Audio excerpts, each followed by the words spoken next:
일단 저는 모지공으로 했고요. 모여서 지식 공유의 줄임말로 모지공 해서 이제 1주차 세상을 이해하는 단 하나의 방정식이라는 주제로 좀 준비를 해봤습니다. 이렇게 귀여운 토끼가 있는데 이 귀여운 토끼의 개체수를 만약 모델링을 한다고 하면은 이제 가장 자연스럽고 좀 쉬운 방법은 이렇게 이전 세대 개체수 비율에 생장률을 곱한 게 다음 세대 개체수 비율이 되겠죠. 식은땀이 그래서 안 귀엽네요. 네. 뭐 어렵지 않습니다. 근데 이제 이렇게 되면 이론상 토끼는 무한대까지 증식이 되는데 사실상 그렇지 않잖아요. 그래서 실제로 과학자들이 많이 사용하는 모델링 공식이 이렇게 환경제약을 거는 겁니다.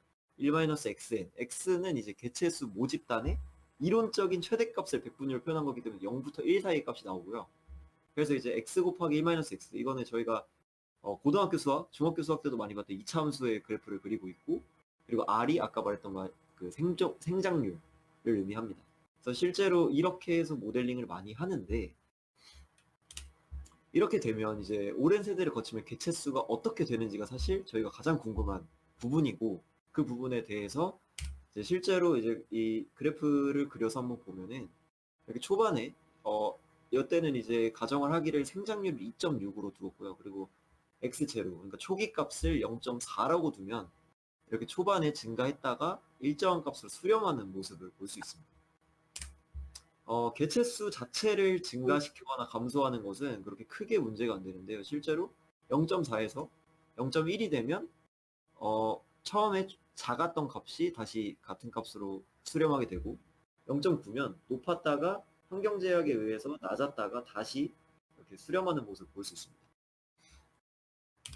이번에는 R값이 생장률을 변경시켜보면 2.6에서 1.5로 감소시켰을 때 이렇게 이런 그래프가 아니라 하락하는 그래프가 보이고요.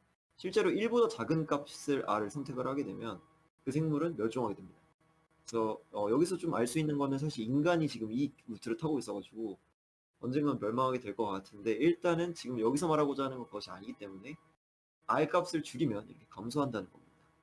근데 이게 그래서 이제 비포케이션 다이어그램을 그려보면 그 한마디로 이건 그겁니다. R값을 계속 증가시켜 보았을 때 위에서 이런 수렴하는 값이 어느 값에 수렴하는가, R값에 대해서 어느 값에 수렴하는가를 그린 것이 이제 이 비포케이션 다이어그램이라고 보면 되는데, 그래서 이게 잘 보이실지 모르겠는데 R값이 여기서 좀 증가할 때 이 평형 개체수가 이렇게 증가하는 걸 볼 수 있어요.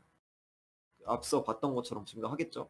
근데 여기서 좀 신기한 게 뭐냐면 이렇게 R값이 2.8을 넘어가는 순간 그 개체수는 계속해서 진동하게 됩니다.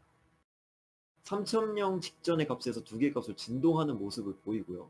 그래서 이 말은 즉 R값이 일정한 값을 넘어가게 되면 이제 그 값은 두 개의 값으로 계속 진동하게 된다는 겁니다. 한 번 더 계속 키우게 되면 또 그것이 두 개의 값으로 또 나뉘게 되는데, 즉 이제 이런 분기가 생기게 되고 주기가 2배, 4배, 8배, 16배 이런 식으로 계속해서 빠르게 이때는 이제 두 개의 값만 나오다가 이때는 네 개의 값이 나오는, 그러니까 네 개의 값으로 개체수가 계속해서 증가하는 거예요. 근데 3.57이란 값을 넣으면 이런 식으로 개체수를 예측할 수 없는 카오스가 이제 발생하게 되는 거죠. 근데 이제 그래서 카오스에 대한 그래프를 보면 이렇게 주기를 아예 알 수 없게 됩니다. 실제로 컴퓨터가 난수를 생성하는 방법으로도 쓰이는 게 이 로지스틱 맵인데요. 근데 여기서 더 또 놀라운 사실은 이게 카오스 현상에서 멈추는 게 아니라 또 일정 부분을 넘어서면 다시 규칙성을 갖게 되는, 다시 여기 부분으로 돌아오게 되는 그런 현상을 볼 수 있습니다. 그래서 실제로 이런 식으로 다시 주기를 갖고 3의 주기로 반복해서 돌아오는 걸 볼 수 있습니다. 그래서 전체 그래프는 이렇게 생겼는데요.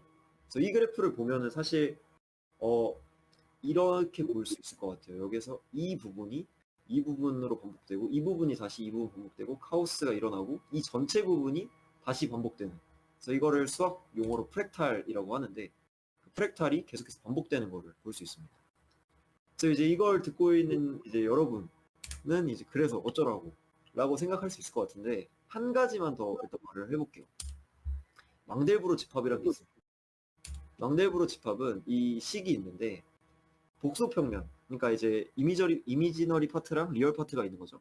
복소평면의 위의 식의 복소평면에서 이 위의 식을 통해 Z가 발산하지 않도록 하는 모든 C의 집합을 망델브로 집합이라고 합니다. 그래서 이 그림이 Z를 발산시키는 C와 그렇지 않는 C의 경계를 표현한 거예요. 그래서 이 주황색 부분이 주황색 부분의 C를 선택하게 되면 Z가 발산하지 않고 밖을 선택하게 되면 Z를 발산하게 됩니다. 그래서 근데 이 그래프는 C의 값에 따라 발산하지 않는지 발산하는지만 나와 있지 그게 어떤 값으로 진동하는지 혹은 수렴하는지는 안 나와 있어요. 그래서 그거를 알아보기 위해서 이런 식으로 3차원으로 그리게 되면 그래프가 이런 식으로 값을 갖게 돼요. 값인가요? 어떤 거요? 값이에요, 이게 값? 그러니까 그 보면은 이게 x, y 평면이라 생각하고 z축에다 그린 거예요, 값을. 아하. 그래서 z 값이 보면 이 그래프 아까 봤던 로지스틱 맵이랑 정확하게 일치하죠. 어허. 그래서 지금 근데 이 상황이 그럼 결국 뭐냐면 이 망델브로 집합에 관한 식들이 결국 개체수가 되는 거고 개체수에 수렴하는 부분이 이런 식으로 그 카오스가 일어나는 그 로지스틱 맵이랑 일치한다는 걸 볼 수 있습니다. 근데 이게 정말 동물 개체수를 모델링하고 있냐고 물어보면 실제로 맞고요. 오히려 과학자들이 통제하면 통제할수록 더더욱 이 카오스 현상을 보기가 쉽습니다. 더 놀라운 거는 이 하나의 방정식이 모든 분야에 적용이 가능한데 실제로 리브 샤베르 실험이란 게 있어요. 이건 뭐냐면 상자에 수온을 넣고 이렇게 서로 다른 방향, 이건 시계 방향으로 돌고 반시계 방향으로 돌고 있는 실린더가 있는데 이 실린더의 사이 부분에 탐침을 넣고 온도를 잰 겁니다. 그래서 그 처음에 돌 때는 같이 겹칠 때 온도가 상승하고 겹치지 않을 때 온도가 하락하겠죠. 그래서 주기가 1인데 상자의 온도를 증가시키면 증가시킬수록 주기가 1에서 2, 4, 8 이런 식으로 증가하는 걸 볼 수 있습니다. 다른 사례는 사람과 도롱뇽의 눈이 반짝이는 불빛을 보고 깜빡이는 수를 셉니다. 그 주기를 측정한 거예요. 그 주기를 측정하는 이 그래프도 역시 아까 봤던 로지스틱 맵이랑 정확히 일치하는 걸 볼 수 있겠죠.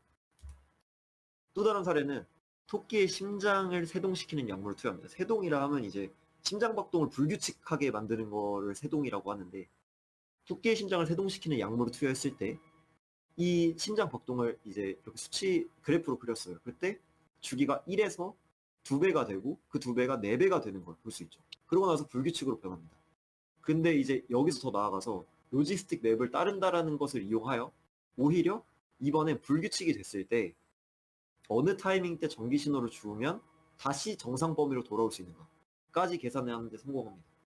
그래서 결국 알 수 있는 건 뭐냐면 지금 동물의 개체수를 모델링하고자 했던 그 방정식 하나가 지금 모든 사례에서 적용된다는 걸 볼 수 있는 거죠. 그리고 이건 실제로 제가 찍은 건데 실제로 집에서도 실험이 가능합니다. 그래서 보면은 이 물이 큰 물방울이 떨어지고 작은 물방울이 떨어지는 게 보이시죠? 이 한 주기가 도는데 이 한 주기 안에서도 잘 보시면 그 작은 물방울 뒤에 떨어지는 또 다른 작은 물방울들이 있어요. 이것이 이제 카오스 현상으로 설명할 수 있는 거죠. 그래서 이 물의 유속을 잘 조절하면 그러니까 당연히 이걸 세게 틀면은 일정하게 떨어지겠죠. 근데 잘 조정해서 이런 식으로 주기를 만들면 카오스 현상을 만들 수 있다는 게 이제 지금 여기서 말을 하고자 하는 거죠. 근데 아직 놀라운 건 끝이 안 났고요. 파이겐바움의 연구가 있어요. 이게 뭐냐면 이게 진짜 신기한데 이게 뭐냐면 이 분기에 대한 세션의 길이에 대해서 연구한 사람이 파이겐바움입니다.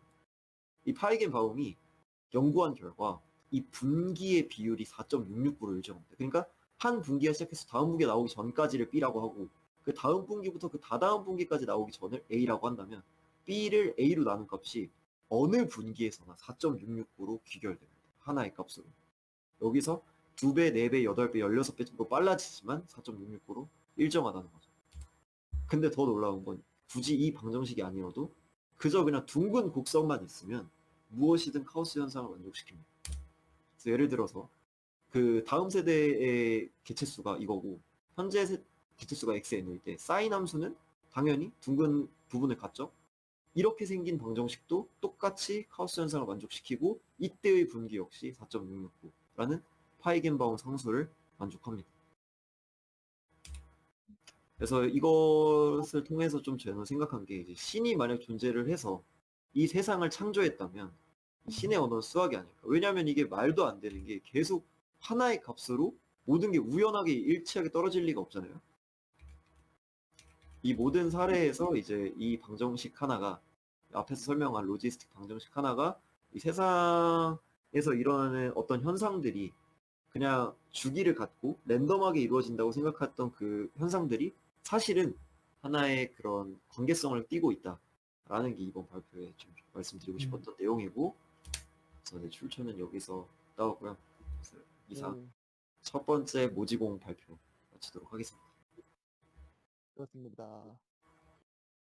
잘 봤습니다. 뭔가 약간 리만 가설이 생각나는 어떤 하나의 그치. 모델. 음악가설도 이제 양자역학의 존재 가능성이랑 그리고 그 소수의 그치. 소수의 규칙성을 찾는 거가 사실은 똑같은 방정식이었다라는 그게 또 거기서 되는 거 보면 약간 이런 거 연구하시는 이제 순수 수학자들이 계셔야 또 더 나은 삶이 만들어지지 않을까.